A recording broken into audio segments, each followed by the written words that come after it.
नमस्कार, बहुत स्वागत है आपका। आप देख रहे हैं इंडिया टीवी। मैं हूं आपके साथ प्रिया सिंह सोमवंशी। वक्त हो चला है राजधर्म का। राजधर्म में आज सबसे पहले बात आतंक के व्हाइट कॉलर मॉड्यूल की करेंगे, जिसके तार दिल्ली से लेकर कश्मीर तक जुड़ रहे हैं।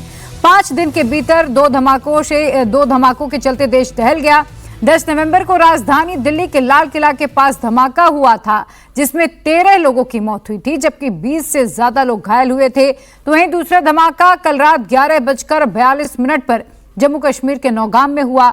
दोनों ही धमाकों के तार फरीदाबाद मॉड्यूल से जुड़ रहे हैं, जहां एक में फरीदाबाद से पकड़े गए डॉक्टर मुजम्मिल का दोस्त डॉक्टर उमर ने ब्लास्ट किया, तो वहीं नौगाम में फरीदाबाद से इकट्ठा किए गए विस्फोटक की जांच के दौरान अचानक ब्लास्ट हो गया, जिसमें 9 लोगों की मौत हो गई, जबकि कई लोग जख्मी भी हो गए। जम्मू कश्मीर के नौगाम में पुलिस स्टेशन में कैसे ब्लास्ट हुआ, किस किस की मौत हुई है, इसकी पूरी डिटेल आपको दूंगी। लेकिन उससे पहले आपको दिल्ली ब्लास्ट से जुड़ी एक बड़ी अपडेट दे देती हूं। दिल्ली को दहलाने वाला आतंकी डॉक्टर उमर को लेकर एक बड़ी जानकारी आई है। दिल्ली ब्लास्ट के पहले डॉक्टर उमर मोहम्मद दिल्ली के वजीरपुर इंडस्ट्रियल इलाके में गया था। बताया जा रहा है कि डॉक्टर उमर वजीरपुर में कार से उतरने के बाद करीब 15 मिनट तक एक स्टॉल पर रुका था। हालांकि इस दौरान उसने ना कुछ खाया और ना ही कुछ चाय पी, बल्कि 15 मिनट बाद वो वहां से चला गया था। सीसीटीवी में डॉक्टर उमर की तस्वीर भी सामने आई है, जिसके बाद एनआईए की टीम वजीरपुर इलाके में पहुंची और उस चाय दुकानदार से भी पूछताछ की। जिसके बारे में पूछ रहे थे उसने चाय पी नहीं पी? नहीं, कुछ नहीं, वो तो कुछ नहीं ये किया। क्या नाम पूछा था उन्होंने? किससे? आपसे क्या पूछा था? पुलिस ने क्या पूछा था? पुलिस हमें इनके ये गए थे साथ में। हाँ, ये पूछे कि हाँ ये कैमरे मारे बंदा कौन है, तो हम जब जानते ही नहीं तो हम क्या बताते हैं। मैं नहीं मार्क्स में था। मान लीजिए यहाँ पर 4 आदमी खड़े हैं, 4 आदमी कोई आया और 2 आदमी कस्टमर चाय पिया, 2 नहीं पिया, तो हम उससे तरबतर तो कर नहीं सकते हैं। बस यही अपना 2 आदमी चाय पीने वाला चाय पी के गए, 2 आदमी नहीं पी के गए, वो अपना चला गया। पुलिस को सक्केदारे में अपना बात पूछताछ की, अपना जो सही है। और मेरे सहयोगी अभय पराशर और अधिक अपडेट के साथ जुड़ चुके हैं। अभय, जरा ये बताइए, क्योंकि उमर दिल्ली के अलग अलग जगहों पर देखा गया, बहुत प्लानिंग की थी, कई बार रेकी की गई थी, हर एक इलाके को उसने अच्छे से जांच पड़ताल की और उसके बाद फिर विस्फोट किया। कहां तक इसके तार जुड़े हुए हैं और अभी तक क्या क्या अपडेट सामने आए हैं? जितनी भी इन्वेस्टिगेशन हुई है उसमें क्या निकल कर आया है? देखिए, जो अभी ताजा सीसीटीवी निकलकर सामने आया है उमर का, जब ये फरीदाबाद के अंदर सबसे पहले जब मुजम्मिल पकड़ा गया 30 अक्टूबर को प्रिया, तो उसके बाद ये फरार हो गया। जम्मू कश्मीर पुलिस पहुंची थी 30 तारीख को फरीदाबाद पुलिस के पास और ये बताया था कि इस तरह के इनपुट्स मिल रहे हैं इस यूनिवर्सिटी के बारे में। यूनिवर्सिटी से मुजम्मिल को पकड़ा गया क्योंकि वो सर्च वारंट के साथ आई थी। साथ ही शाइन की एक सबसे पहले स्विफ्ट गाड़ी मिली और फिर विस्फोटक के मिलने का सिलसिला शुरू हुआ। उसी दौरान 29 अक्टूबर का एक सीसीटीवी निकलकर सामने आया है, जिसमें जब ये फरार हो गया था अपने साथियों की गिरफ्तारी की खबर सुनने के बाद उमर, तो फरीदाबाद के आउटर इलाके में एक मोबाइल की दुकान पड़ती है, ये वहां पहुंचता है। वहां से ये कुछ मोबाइल फोन और सिम खरीदता है। 2 मोबाइल फोन के साथ ये सीसीटीवी कैमरे में कैद हुआ है। दुकान में एक तरफ मुंह छिपा के नीचे बैठा हुआ है, हाथ में इसके 2 मोबाइल फोन हैं। यानी कि 29 अक्टूबर से ही ये फरार चल रहा था। 30 अक्टूबर को मुजम्मिल की गिरफ्तारी होती है, 29 को ही ये गायब हो जाता है, जब इसे पता लग जाता है कि इन लोगों को ढूंढा जा रहा है। और सिलसिलेवार तरीके से जो हमारे सूत्र हैं फरीदाबाद पुलिस के, उनका मैं आपको बता दूं कि 30 तारीख को ये पूरी रेड जो है शुरू हुई। जम्मू कश्मीर पुलिस 30 अक्टूबर को यहां पर आती है। फरीदाबाद पुलिस की 12 क्राइम ब्रांच की टीम साथ में लगती है।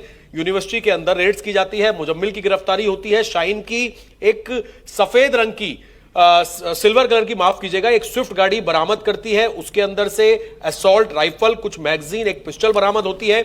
फिर जैसे जैसे जांच को आगे बढ़ाया जाता है, उसके बाद मुजम्मिल से जब पूछताछ की जाती है जम्मू कश्मीर में, क्योंकि उसे ट्रांजिट रिमांड पर लेकर जाया जाता है जम्मू कश्मीर, उससे जब पूछताछ होती है तो 8 तारीख को जम्मू कश्मीर पुलिस वापस आती है फरीदाबाद पुलिस को बताती है कि कुछ इंफॉर्मेशन मिली है जहां जहां पर विस्फोटक छिपे हो सकते हैं।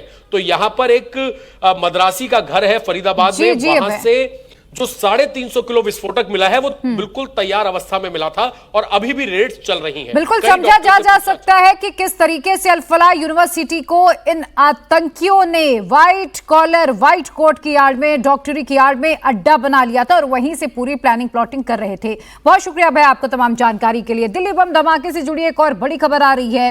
दिल्ली बम धमाके की तार पहले टर्की से जुड़ने के बाद अब अफगानिस्तान से भी जुड़ने लगी है। बताया जा रहा है कि डॉक्टर मुजफ्फर भारत छोड़कर अफगानिस्तान भाग गया है। अब उसकी गिरफ्तारी के लिए जम्मू कश्मीर पुलिस इंटरपोल से मदद लेगी। डॉक्टर मुजफ्फर के खिलाफ रेड कॉर्नर नोटिस जारी करने की तैयारी हो रही है। यह भी बताया जा रहा है कि अगस्त में ही डॉक्टर मुजफ्फर भारत छोड़कर पहले दुबई गया और वहां से भागकर अफगानिस्तान तक जा पहुंचा, जहां वो आतंकी संगठन जैश के हैंडलर के संपर्क में बना हुआ था। यह भी बताया जा रहा है कि डॉक्टर मुजफ्फर 2022 से डॉक्टर मुजम्मिल के साथ टर्की गया था, जहां वो जैश हैंडलर उकाशा के संपर्क में आया और उसके बाद ही वो आतंकी डॉक्टर्स और जैश हैंडलर्स के बीच की एक कड़ी बन गया। और अब इस मामले को लेकर रेड कॉर्नर नोटिस जारी की जाएगी, इंटरपोल की मदद ली जाएगी। और अभय के पास और अधिक अपडेट के साथ चलते हैं। अभय, अब अलग अलग नाम सामने आ रहे हैं। अब तक कई लोगों के नाम आए और अब एक नया नाम इसमें मुजफ्फर का जुड़ गया। बताया जा रहा है कि वो अफगानिस्तान में है इस वक्त। अब इसके लिए आगे क्या एक्शन होगा? देखिए बिल्कुल, क्योंकि जैसे जैसे इन डॉक्टर से पूछताछ हुई, इनके मोबाइल डिवाइसेस को चेक किया गया। ये लोग अलग अलग तरह के टेलीग्राम चैनल्स से कुछ विदेशी हैंडलर्स के संपर्क में थे। जिस तरीके से टर्की की बात निकलकर सामने आई, जो मुजफ्फर है ये फिलहाल बताया जा रहा है अफगानिस्तान में है। कुछ इंफॉर्मेशन इस तरह की मिली है कि अफगानिस्तान में बैठ के ये कुछ आदेश दिया करता था। इसी तरीके से टर्की से बैठ के भी कुछ विदेशी हैंडलर जो है वो आदेश दिया करते थे। ऐसे में इन लोगों को विदेश से बाहर भारत लेके आना वापस, इसके लिए एक प्रक्रिया होती है जिसकी जो नोडल एजेंसी है वो सीबीआई होती है, केंद्रीय जांच एजेंसी सीबीआई इंटरपोल के जरिए एक रेड कॉर्नर नोटिस जारी करेगी और रेड कॉर्नर नोटिस जारी करने के बाद अफगानिस्तान में इसकी जो लोकेशन है वो इंटरपोल ट्रेस करेगा और ट्रेस करने के साथ ही वहां की पुलिस जो विदेश के अंदर कोई भी अगर इस तरीके का आतंकी छिपा हुआ है तो उसको हिरासत में लिया जाएगा और फिर पूरी कोर्ट की कार्रवाई के बाद उसको वापस इंडिया लाया जा सकता है। तो जो मुजफ्फर के बारे में जानकारी मिली है उसको भी भारत लाने के लिए जो एक शुरुआती प्रक्रिया होती है कि इंटरपोल के जरिए सीबीआई एक रेड कॉर्नर नोटिस जारी करेगी, क्योंकि प्रिया अलग अलग नाम सामने आ रहे हैं। ये लोग टर्की गए थे, वहां पर भी इन्होंने अलग अलग तरीके के केमिकल से किस तरीके से बम बनाए जा सकते हैं हाई इंटेंसिटी के, उनकी ट्रेनिंग ली थी। विदेशी हैंडलर्स के संपर्क में उमर भी था, साथ ही मुजम्मिल भी था। पाकिस्तान कनेक्शन भी इसके अंदर निकलकर सामने आ रहा है। और इसका गढ़ कहां पर है? गढ़ है दिल्ली से बेहद नजदीक फरीदाबाद की अल-फलाह यूनिवर्सिटी के अंदर से ही गाड़ी भी बरामद होती है शाइन की, जिसके अंदर से असॉल्ट राइफल बरामद हो रही है। तो बहुत सारे एंगल्स हैं, जांच लगातार चल रही है और जम्मू कश्मीर पुलिस भी फरीदाबाद पुलिस के संपर्क में है और कुछ और लोगों को फिलहाल राउंड अप किया गया है। बिल्कुल अभय, बहुत शुक्रिया आपका तमाम जानकारी के लिए। अपने दर्शकों को बता दें कि इन आतंकियों ने डेट भी फिक्स कर ली थी, एक 12 नवंबर और दूसरी 6 दिसंबर की डेट थी, जिसमें आपको बता दें कई लोगों के नाम भी उस डायरी में मिले हैं, जो डायरी इस वक्त एनआईए के पास है। और इसी कड़ी में आपको बता दें दिल्ली में 10 नवंबर को लाल किले के पास जो धमाका हुआ था वो जांच की वजह से पिछले 5 दिनों से बंद थी, लेकिन अब उसे खोल दिया गया। जहां पर ब्लास्ट हुआ था उस जगह पर इंडिया टीवी की टीम पहुंची और उसका मुआयना किया तो देखा गया कि जहां पर धमाका हुआ था वहां पर किसी तरह का कोई गड्ढा नहीं बना है और ना ही सड़क भी टूटी है। अब जब पुलिस और एनआईए ने सारे सबूत जमा कर लिए हैं तो अब उस सड़क को आम लोगों के लिए खोल दिया गया है। इस समय हम लाल किले के उसी जगह पे मौजूद है जहां पे 10 तारीख को दिल्ली में बम ब्लास्ट हुआ था। तस्वीरें हम आपको दिखा रहे हैं, ये वही जगह है जहां डॉक्टर उमर की I-20 कार में धमाका हुआ था।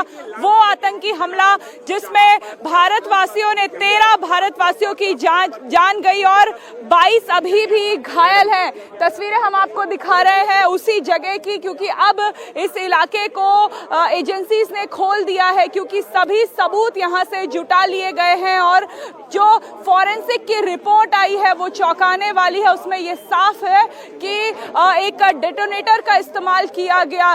10 मिनट में डॉक्टर उमर ने ऐसा बम बनाया जिसने पूरी दिल्ली को दहला दिया। ये पहली तस्वीर हम आपको दिखा रहे हैं इंडिया टीवी की स्क्रीन पर कि ये वही जगह है जहां पे 13 लोगों की मौत हुई। एक ऐसा धमाका हुआ जिसने पूरी चांदनी चौक और पुरानी दिल्ली में तहलका हड़का मचा दिया।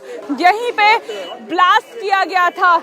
ये वो जगह है जहां पर 10 तारीख को 6:50 में 10 नवंबर 6:50 में आतंकी हमला हुआ।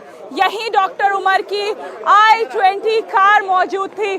तस्वीरों में हम आपको दिखा रहे हैं कि चीथड़ों के जो निशान हैं वो ऊपर तक आपको नजर आ रहे होंगे। जो ऊपर का आप पेड़ देखिए किस तरीके से झुलसा हुआ नजर आ रहा है। ये पेड़ आपको, बाकी पेड़ हरे भरे नजर आ रहे होंगे, लेकिन कुछ टहनियां झुलस गई क्योंकि जब गाड़ी में ब्लास्ट हुआ तो एक आग का गुब्बारा उठा और उस गुब्बारे में इतनी आवाज थी कि आसपास के लोगों को 2 मिनट तक कुछ सुनाई नहीं दिया, कुछ दिखाई नहीं दिया।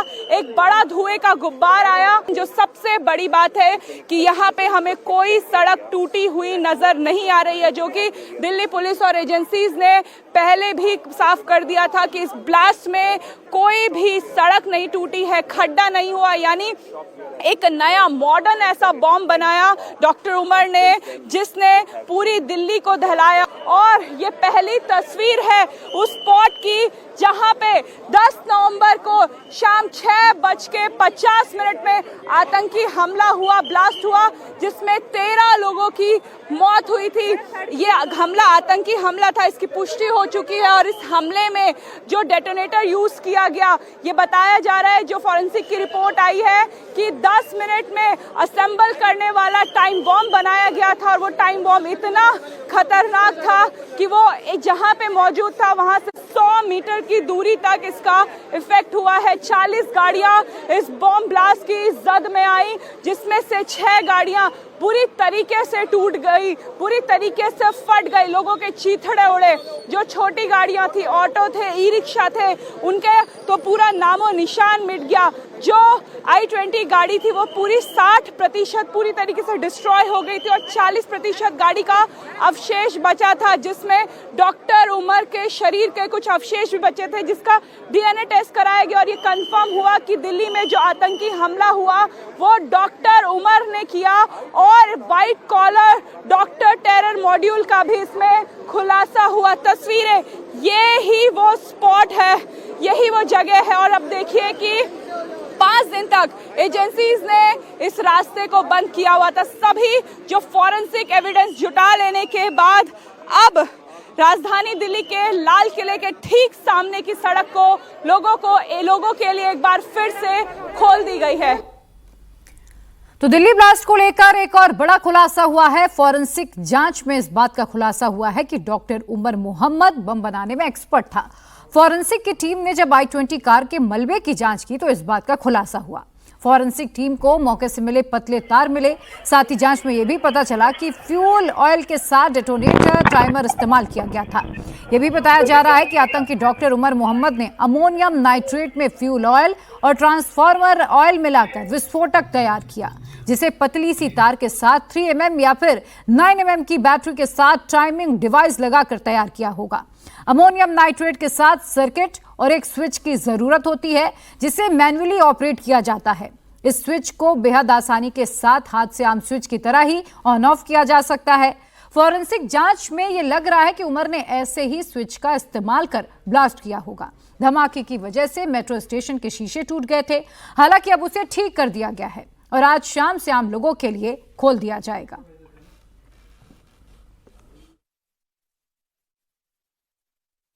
लाल किला मेट्रो स्टेशन का गेट नंबर 4, ये वही मेट्रो स्टेशन का गेट है जो कि जब ब्लास्ट हुआ वो ब्लास्ट साइट से 20 कदम की दूरी पर है। इस मेट्रो के गेट तक जो है वो ब्लास्ट के निशान आए। ब्लास्ट का हमला कितना था, वो इंटेंसिटी कितनी थी, इस बात से समझा जा सकता है कि मेट्रो स्टेशन के शीशे टूट चुके थे। अब एक बार फिर से जब इस मेट्रो स्टेशन को लोगों के लिए खोला जाएगा तो पूरे स्टेशन की मरम्मत करा ली गई है। इस स्टेशन के जो शीशे हैं वो चटक चुके थे क्योंकि जो ब्लास्ट हुआ उसकी इंटेंसिटी इतनी थी कि यहाँ तक उसका इम्पैक्ट पड़ा। जो लोग उस समय मेट्रो से बाहर निकल रहे थे वो सहम गए थे क्योंकि यहाँ से ही 20 कदम की दूरी पर डॉक्टर उमर की I-20 कार में धमाका हुआ था और वो धमाका इतना भयानक था, इतना जबरदस्त था, इतना जोर का था कि इसकी जद में 40 गाड़ियां आई और इस जगह पे 10 नवंबर के 6:50 में जो लोग थे, जो गाड़ी से केवल 100 मीटर की दूरी पर थे, उन लोगों पर इसका असर हुआ। गाड़ी जो है वो सड़क के किनारे पर थी, लेकिन उससे आग का जो गुब्बारा उठा, उससे जो पेड़ है वो झुलस गए। आसपास की जो गाड़ियां हैं उनमें जो है इसका इम्पैक्ट हुआ। जो आस पास का ऑटो था, जो बिल्कुल इमीडिएट ऑटो था, वो आधा जो है वो उसके ऑटो के चीथड़े उड़ गए। जो लोग दूसरी गाड़ियों में मौजूद थे उनके शरीर के अंग फट गए। इस सड़क पे लोगों ने अपने हाथों से किसी का हाथ, किसी का पैर तो किसी का सिर उठाया और आनन फानन में लोगों को हॉस्पिटल पहुंचाया। दिल्ली के लाल किले के ठीक सामने यह आतंकी हमला हुआ था और अब ये आतंकी हमला है, ये कंफर्म हो चुका है, क्योंकि इस हमले में इस्तेमाल किया गया विस्फोटक अमोनियम नाइट्रेट था, जो 2 किलो की मात्रा में उस गाड़ी में रखा था और 10 मिनट के अंदर अंदर एक ऐसा टाइम बॉम्ब डेटोनेटर की मदद से बनाया गया जिसने पूरी दिल्ली को दहला दिया। दिल्ली में ब्लास्ट के 4 दिन के अंदर श्रीनगर के नौगाम पुलिस थाने में जोरदार ब्लास्ट हुआ। धमाके का सीसीटीवी फुटेज भी सामने आया है। यह ब्लास्ट इतना ज्यादा भयानक था कि पूरा इलाका थर्रा गया। यह धमाका पुलिस स्टेशन में रखे विस्फोटक में हुआ है। यह धमाका आतंकी हमला नहीं था, लेकिन पूरा मामला दिल्ली में ब्लास्ट से जुड़ गया। फरीदाबाद से लाए गए विस्फोटकों की श्रीनगर के नौगाम पुलिस थाने में जांच हो रही थी और इसी दौरान हुए धमाके में 9 लोगों की मौत हो गई, जबकि 27 पुलिस वाले जख्मी हुए हैं। ये ब्लास्ट इतना जबरदस्त था कि इसकी आवाज 30 किलोमीटर दूर तक सुनाई दी। अब इस धमाके के बारे में बड़ा खुलासा हुआ है। फरीदाबाद से गिरफ्तार डॉक्टर मुजम्मिल ने इन विस्फोटकों के लोकेशन के बारे में बताया था। मुजम्मिल से मिली जानकारी के बाद सुरक्षा एजेंसियों ने 120 पैकेट विस्फोटक बरामद किए थे। इनमें केवल 8 पैकेट विस्फोटक डिफ्यूज किए जाने थे, तभी थाने में अचानक धमाका हो जाता है। ये ब्लास्ट इतना ज्यादा जोरदार था कि लगभग पूरी इमारत ही तबाह हो गई। जम्मू कश्मीर के डीजीपी नलिन प्रभात ने यह साफ कर दिया, यह धमाका सिर्फ एक हादसा है। विस्फोटक की सैंपलिंग के दौरान ब्लास्ट हुआ। विस्फोटक बहुत सेंसिटिव था, उसकी फॉरेंसिक और केमिकल जांच के लिए ट्रांसपोर्ट करने का प्रोसेस चल रहा था, तभी अचानक से धमाका हो गया। In this unfortunate incident, 9 people have lost their lives. 1 personnel of SIA, 3 personnel of the FSL team, 2 crime photographers, 2 revenue officials who were basically part of the magistrates team, 1 tailor who was associated with the team.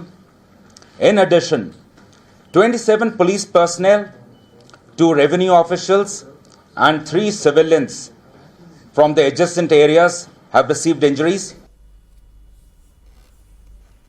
और अब बात Nowgam blast की करेंगे। श्रीनगर के Nowgam police थाने में कल रात हुए ब्लास्ट के बाद पुलिस से लेकर गृह मंत्रालय तक एक्शन में है। इस ब्लास्ट में 9 लोगों की मौत हुई, जबकि 27 पुलिस वाले जख्मी हुए। ब्लास्ट के बाद आज सुबह जम्मू कश्मीर के डीजीपी ने प्रेस कॉन्फ्रेंस की। डीजीपी के थोड़ी देर बाद गृह मंत्रालय ने भी नौगाम ब्लास्ट को लेकर प्रेस कॉन्फ्रेंस की है। गृह मंत्रालय की तरफ से जम्मू कश्मीर डिवीजन के संयुक्त सचिव प्रशांत लोखंडे ने भी जम्मू कश्मीर के डीजीपी जैसे ही बयान दिया और इस ब्लास्ट को एक्सीडेंटल करार दिया। 14 नवंबर 2025 यानी कि कल रात को लगभग 11:20 बजे अचानक एक्सीडेंटल विस्फोट हुआ। इस दुर्भाग्यपूर्ण घटना में 9 लोगों की मृत्यु हो गई और 27 पुलिसकर्मी, 2 राजस्व अधिकारी और 3 नागरिक घायल हुए। घायलों को तुरंत चिकित्सा उपचार के लिए भेजा गया है। पुलिस स्टेशन की बिल्डिंग को गंभीर क्षति पहुंची है।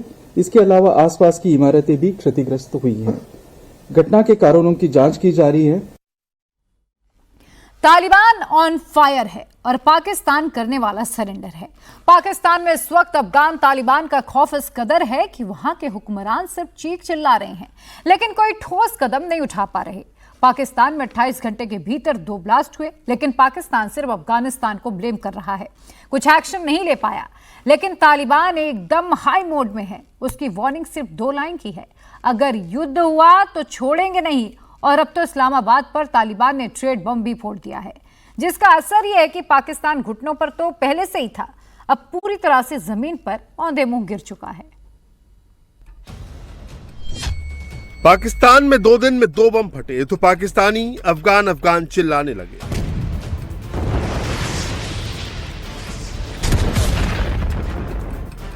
Pakistan, despite suffering military and civilian casualties. Taliban से बिजनेस बंद का ऑर्डर आया तो पाकिस्तान बिलबिलाने लगा।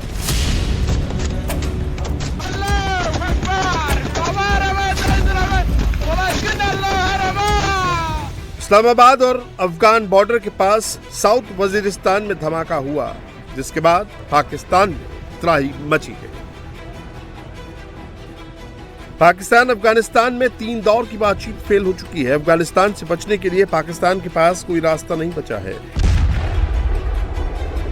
पाकिस्तानी हुक्मरान सिर्फ अपने रोने रो रहे हैं। मुल्क की आवाम सवाल पूछ रही है, लेकिन उनके पास कोई ठोस जवाब नहीं है। Since the Taliban regime came to power in Afghanistan, Afghan की जमीन से चल रहे आतंकवादी हमलों में पाकिस्तानी नागरिक और सुरक्षा बल लगातार मारे जा रहे हैं। हालात ऐसे हैं कि हम इन हमलों को अनदेखा नहीं कर सकते। टीटीपी और अन्य आतंकी तत्व अफगानिस्तान से हमले कर रहे हैं। दोनों देशों के बीच बातचीत में कोई प्रगति नहीं हो पाई है। आप इसे स्टेलमेट कह सकते हैं।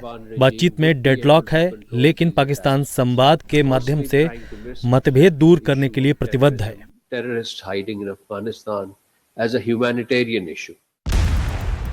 पाकिस्तान के पास कोई चारा नहीं बचा है। वो अफगान तालिबान को कोस रहा है, गीदड़ भभकी दे रहा है, लेकिन कुछ नहीं कर पा रहा। पाकिस्तान के फील्ड मार्शल जनरल सैयद हाफिज आसिम मुनीर की ज़ेरे निगरानी भारत अफगानिस्तान का जो गठजोड़ जो पाकिस्तान के ऊपर हमला आवर होने की कोशिश कर रहा है, जिसके मुबैना शवाहिद हैं, उसके ऊपर एक जबरदस्त ताबड़तोड़ किस्म का ऑपरेशन होने की जरूरत थी। और वो जरूरत अब मुझे पूरी होती हुई नजर आ रही है, क्योंकि अब जो सीज फायर था वो खत्म हो चुका है, जो जंग अमन मुआहिदा था वो खत्म हो गया है, और अब सिर्फ उन 2 हमलों का जवाब देने की जबरदस्त किस्म की पाकिस्तान की तैयारियां। पाकिस्तान ने अफगानिस्तान को इंगेज करने की कोशिश की। पाकिस्तान ने अफगानिस्तान के साथ बरादराना ताल्लुकात इस्लामी मुल्क होने के नाते वो बरकरार रखने की कोशिश की, लेकिन अफगानी आस्तीन का सांप निकले। पाकिस्तान ने अपनी बाहें खोलकर इनको वेलकम किया, हर मुश्किल वक्त में इनका एहसास किया, इनकी मदद की, लेकिन इन्होंने गले लगने के बाद पाकिस्तान की पीठ में छुरा घोंपा। पाकिस्तान के रक्षा मंत्री ख्वाजा आसिफ ने बार बार अफगानिस्तान पर हमले की धमकी दी है। फुल तैयारी की बात करते हैं, लेकिन एक्शन ना के बराबर होता है। आसिफ ने कहा कि टीटीपी एक रेड लाइन है। अगर इसका समाधान नहीं किया गया तो पाकिस्तान अफगान तालिबान के साथ खुला युद्ध छेड़ देगा। उन्होंने पाकिस्तान में टीटीपी के हमलों के खिलाफ तालिबान नेता मुल्ला हिब्तुल्लाह से भी फतवे की मांग की है। पाकिस्तान के रक्षा मंत्री ख्वाजा आसिफ से लेकर गृह मंत्री मोहसिन नकवी तक पाकिस्तान पर हर तरह के अटैक के लिए अफगानिस्तान को जिम्मेदार ठहरा रहे हैं। उनका कहना है कि अफगान मुल्ला हिब्तुल्लाह एक फतवा जारी कर दें कि पाकिस्तान के अंदर जिहाद नहीं होगा और हमले नहीं होंगे। ये इस किस्म की जो है एक हमारी असेसमेंट थी कि ये हमारे ऊपर प्रेशर क्रिएट करने के लिए इस किस्म की कोई ना कोई हरकत करेंगे काफी हद तक।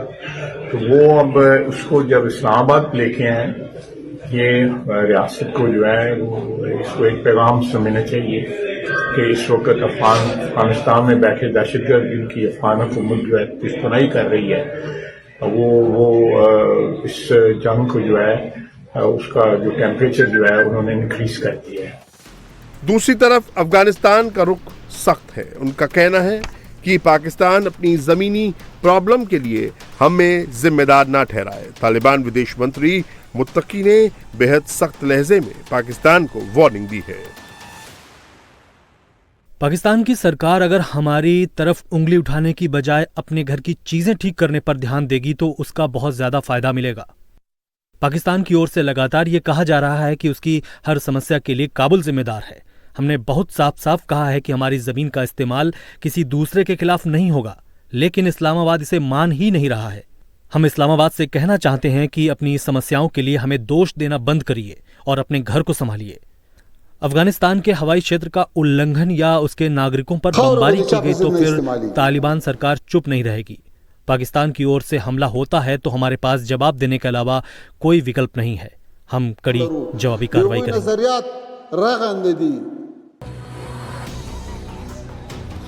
पाकिस्तान के आरोपों पर तालिबान ने भी आस्तीन चढ़ा ली है। मैसेज साफ है, ईंट का जवाब पत्थर से दिया जाएगा। एक तरफ पाकिस्तान हथियारों की लड़ाई में तालिबान से पिछड़ी साबित हो रहा है, अपना फेलियर छिपाने की कोशिश कर रहा है, तो दूसरी तरफ तालिबान सरकार ने इस्लामाबाद पर ट्रेड बम फोड़ दिया है। अफगानिस्तान सरकार ने पाकिस्तान के साथ व्यापार और ट्रांजिट रोकने का ऐलान किया है। अफगान सरकार की तरफ से सीधा ऑर्डर है, पाकिस्तान के साथ व्यापार को रोक दें और अफगान के व्यापारी तुरंत पाकिस्तान से इतर ऑप्शनल बिजनेस रूट की तलाश करें। देश की गरिमा की रक्षा, व्यापार, उद्योग और अफगानियों के अधिकारों की रक्षा के लिए इस्लामिक अमीरात ने हमारे व्यापारी भाइयों को सूचित किया है। इसमें पाकिस्तान की तरफ से बार बार व्यापार किए जाने वाले रास्तों को रोका गया है। साथ ही गैर राजनीतिक मुद्दों को राजनीतिक टूल के रूप में इस्तेमाल किया गया है। नोटिस के बावजूद अगर कोई भी व्यापारी पाकिस्तान के रास्ते माल का इंपोर्ट या एक्सपोर्ट करता है तो उसे मुश्किलों का सामना करना पड़ेगा। अगर उस व्यापारी पर किसी तरह की मुश्किल आती है, सरकार उस व्यापारी की कोई मदद नहीं करेगी। इसलिए हम सलाह दे रहे हैं कि पाकिस्तान के साथ व्यापार को रोक दें।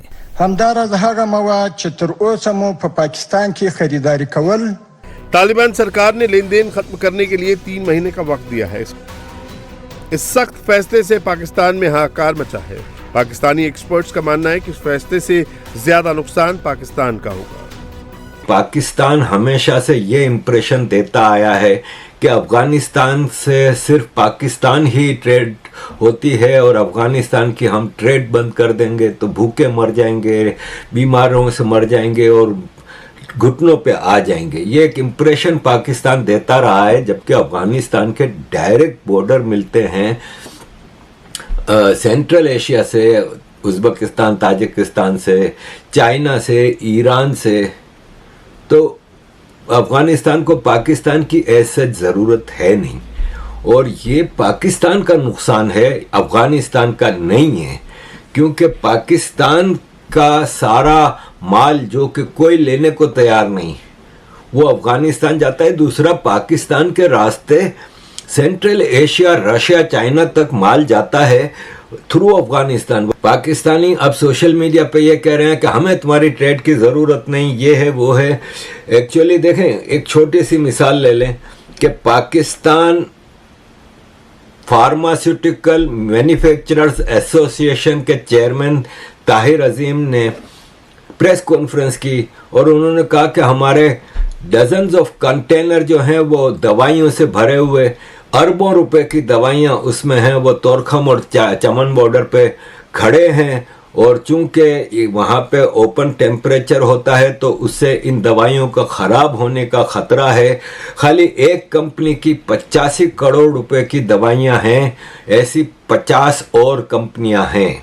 अगर ये दवाइयाँ नहीं खुली और रास्ता नहीं खुला और दवाइयाँ नहीं गईं तो बड़ा नुकसान हो जाएगा। पाकिस्तान की दवाइयों की जो एक्सपोर्ट है ना, वो 35% सिर्फ अफगानिस्तान को जाती है और हमने अगर ये रास्ता बंद कर दिया तो इंडिया, ईरान या तुर्की हमारी जगह ले सकता है। इसलिए प्लीज़ ये रास्ता खोलें। अफगानिस्तान की तालिबान सरकार पाकिस्तान के साथ बिजनेस बंद होने के नुकसान से बचने के लिए सेंट्रल एशिया के 3 ऑप्शनल बिजनेस रूट पर जाने का फैसला कर रही है। पहला और सबसे अहम रूट उज़्बेकिस्तान का है, जो अफगानिस्तान के नॉर्थ शहर हेरतन से रेल और सड़क रूट से उज़्बेकिस्तान के तरमेज तक जाता है। वहां से रूस, कजाकिस्तान और यूरोप तक माल पहुंचाया जा सकता है। दूसरा रूट तुर्कमेनिस्तान का है, जहां तोरगुदी बॉर्डर से तुर्कमेनिस्तान बंदरगाह तक रेल जाती है, फिर कैस्पियन सागर पार करके अजरबैजान और तुर्की पहुंचती है। तीसरा रूट तजाकिस्तान का है, जो शीर खान बंदर से तजाकिस्तान होते हुए कुल्मा पास से चीन के काशगर तक जाता है।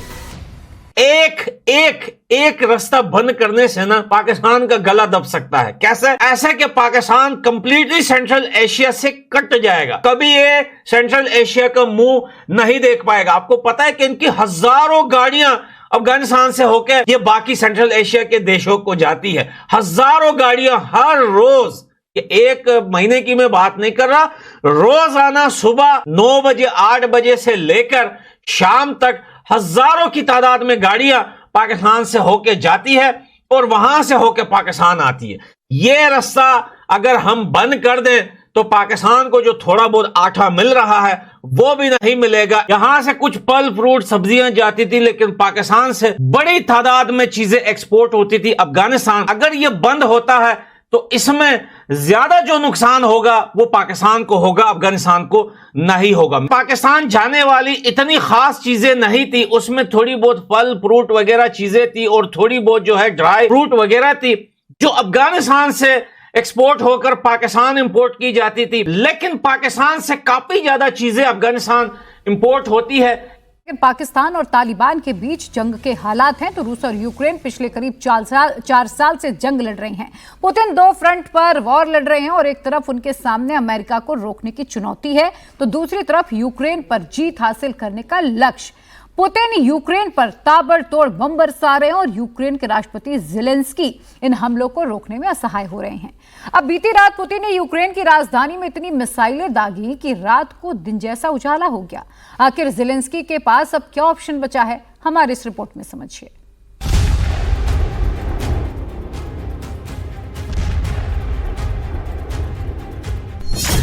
कीव पर हमलों की बौछार, यूक्रेन लाचार।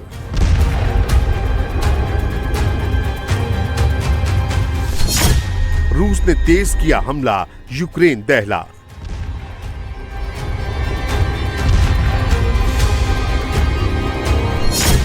ज़ेलेंस्की का पलटवार, रूस के तेल डिपो पर अटैक।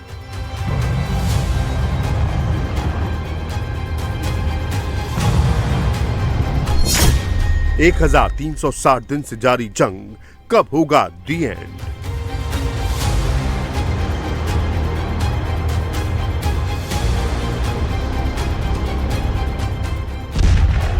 रूस ने यूक्रेन की राजधानी कीव पर पिछले 3 हफ्ते का सबसे बड़ा अटैक किया है। पूरी रात कीव के आसमान में मिसाइलों की बौछार होती रही।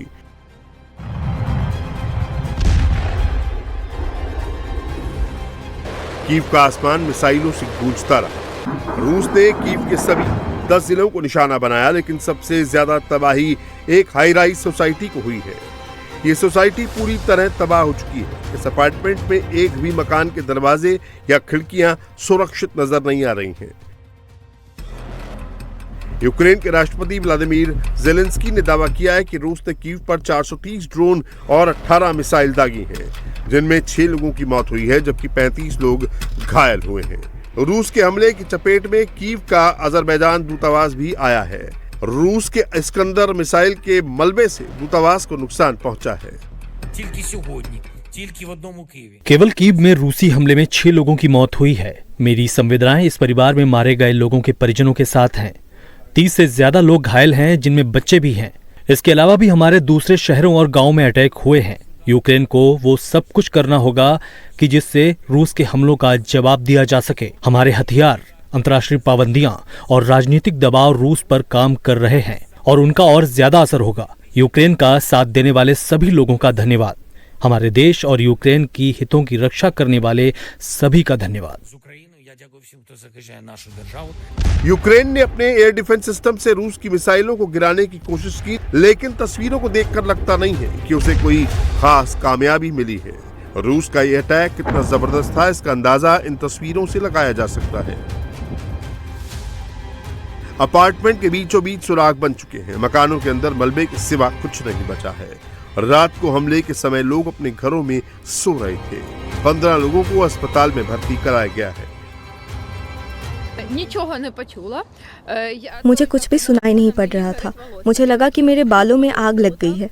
मैंने इस तरह अपने बाल नोचना शुरू कर दिए। तब मुझे लगा कि मैं कुछ देख ही नहीं पा रही हूँ। फिर मैंने फ्लैशलाइट जलाकर देखा, तब तक मेरा डॉग पैनिक में आगे भाग गया था। मैंने पलट कर देखा तो पाया कि दीवार गिर चुकी है और सामने पड़ोसी का अपार्टमेंट नजर आ रहा है। पड़ोसी चीख रहे थे। उनके घर का दरवाजा गिर गया था और आग की लपटें दरवाजे से अंदर जा रही थी। यूक्रेन का दावा है कि रूस सिविलियन इलाकों को निशाना बना रहा है और भीषण सर्दियां शुरू होने से पहले उसके बिजली घरों को टारगेट कर रहा है, जिसका मकसद नागरिकों को नुकसान पहुंचाना है। लेकिन रूस इससे इनकार करता रहा। रूस का कहना है कि वो केवल यूक्रेन की सैन्य, ऊर्जा और औद्योगिक ठिकानों को टारगेट कर रहा है।